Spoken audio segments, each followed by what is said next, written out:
Welcome friends. In this video, we are going to discuss the concept of a class and object, but initialization through method. कि method का use करके हम values को कैसे पास कर सकते हैं और ऑब्जेक्ट की हेल्प से मेथड को कैसे एक्सेस कर सकते हैं। तो आज हम वो देखेंगे। तो सबसे पहले आपको जावा में एम्प्टी जावा फाइल लेनी है। यहाँ पे मैं नेटबीन्स के अंदर कोडिंग कर रहा हूँ, ठीक है। यहाँ पे लिखता हूँ सेकंड डॉट जावा। ये हमारे क्लास का नाम है, तो हमारी फाइल का नाम भी क्या होगा, सेकंड डॉट जावा।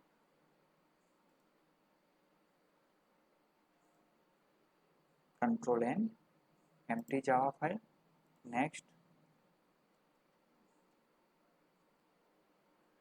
Second, okay. और ये हमारा जो पैकेज था ना वो हमको देखना पड़ेगा, empty Java file second finish. तो यहाँ पे मिल गया सेकंड डॉट जावा, ओके। तो अब हम यहाँ पे क्लास ट्राई करके एक क्लास लेते हैं। मैंने आपसे बात की थी कि जो भी क्लास के अंदर आपकी मेन मेथड हो ना, वही क्लास का नाम और वही आपकी फाइल का नाम होना चाहिए, क्योंकि मेन मेथड से प्रोग्राम का एग्जीक्यूशन स्टार्ट होता है, ठीक है। यहाँ पर लेते हैं इंटीजर एज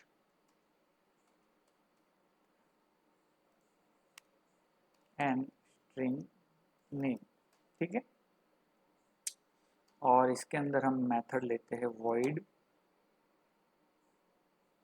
कॉल, और उसके अंदर पैरामीटर पास करते हैं integer a and string n, ठीक है। इसके अंदर हम वैल्यूज लेंगे इसीलिए, और एक दूसरी मेथड लेंगे void show, जिसके अंदर हम वैल्यूज को प्रिंट करवाएंगे, ठीक है।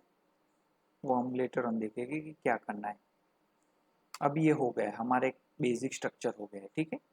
अभी क्या करना है कि यहाँ पे देखो हमारे पास है एज एंड नेम, ठीक है। तो यहाँ पे क्लास लेंगे जिसका नाम रखेंगे सेकंड, क्यों, क्योंकि इसके अंदर मेन मेथड होगी हमारी, ठीक है। और यहाँ पे लिखेंगे public static void main and कौन सी string argument, string argument, string का एरे पास करते हैं, ठीक है। ओके, ये क्लास डुप्लीकेट क्लास, यानी कि ये क्लास का नाम कहीं पे आ गया है, तो ये नाम हमको थोड़ा चेंज करना पड़ेगा, ठीक है। तो यहाँ पे पीछे 1 लगा देते हैं, ठीक है। तो आप डुप्लीकेट क्लास का यूज नहीं कर सकते, ठीक है, वो बात आपको याद रखनी है, okay.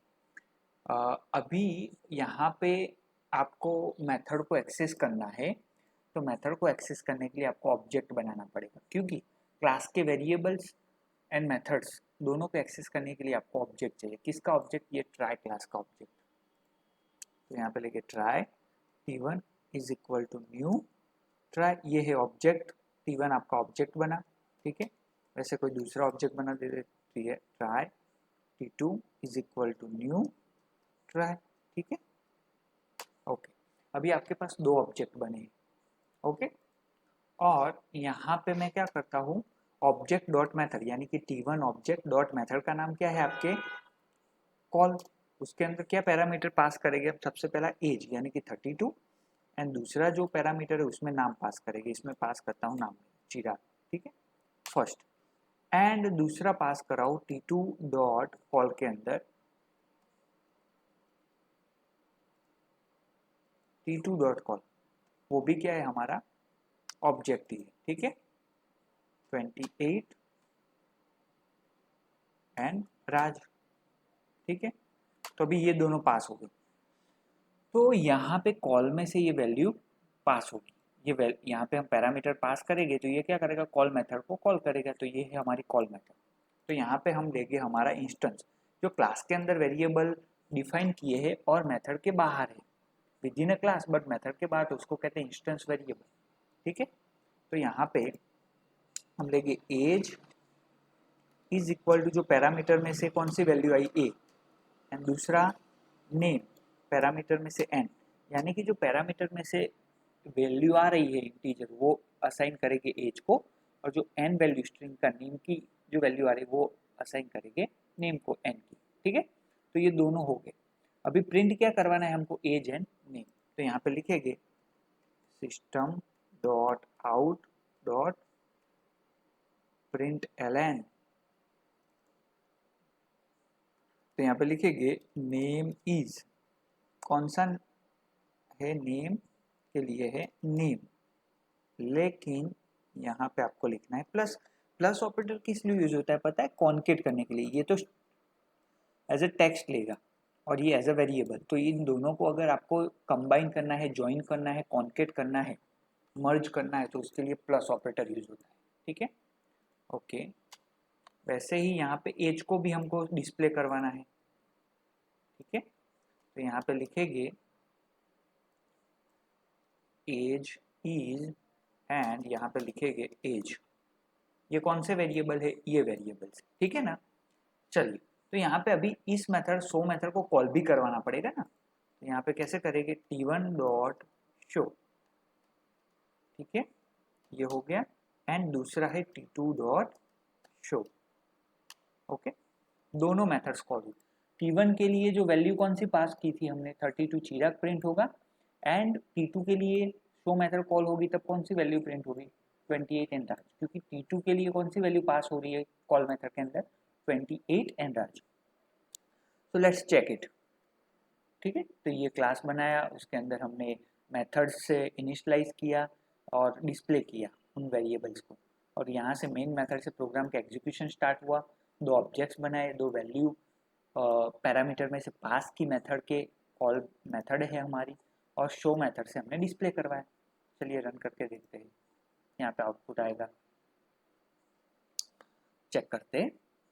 Okay, so the first age क्या है, 32, नाम चिराग, और दूसरा 28 एंड राज। ओके, तो इन दिस वे हम मेथड का यूज करके ये क्या कर सकते हैं, इनिशियलाइज कर सकते हैं, वेरिएबल की वैल्यू को असाइन भी कर सकते हैं उसको कोई, और मेथड से यहाँ पे आर्गुमेंट में वैल्यू पास कर सकते हैं। तो आप ऑब्जेक्ट की हेल्प से क्या क्या कर सकते हो, आगे का जो प्रोग्राम आपने देखा होगा ना, तो आपको पता होगा कि जो हमारे पास ऑब्जेक्ट है ना, उससे हम वेरिएबल को वैल्यू असाइन कर सकते हैं एंड मेथड को कॉल भी कर सकते हो, मेथड के अंदर वैल्यू पास भी कर सकते हैं यहाँ पे। ठीक है, तो जैसे हमने यहाँ पे की वैसे। तो ये था क्लास एंड ऑब्जेक्ट का कंसेप्ट विथ मेथड। मेथड से आप कैसे कर सकते हो, आई होप आपको पता चल गया होगा। ऑब्जेक्ट का काम एक ही है कि जो भी क्लास के वेरिएबल्स यानी कि मेंबर्स है, उसमें उनके वेरिएबल्स भी आ गए, मेथड्स भी आ गए, तो उनको आप एक्सेस कर सकते हो। दैट्स द रीजन हमको क्या करना पड़ता है, उसका ऑब्जेक्ट बनाना पड़ता है। ठीक है, सिंपली एज एंड नेम कोई वेरिएबल मेमोरी ऑक्यूपाई नहीं करते हैं जब तक कि उसका ऑब्जेक्ट ना बने। जैसे ही ऑब्जेक्ट बनता है, मेमोरी ऑक्यूपाई होती है। So object is a runtime entity which take up a space in the memory. Okay, so this is all about this video. I hope आपको पता चल गया होगा। प्लीज अगर पता नहीं चला है तो 2-3 बार इस वीडियो को देखिए, अपने कंसेप्ट को क्लियर करिए। So please do share, like and subscribe my channel. Till then, take care and keep learning, keep practicing. Thank you so much.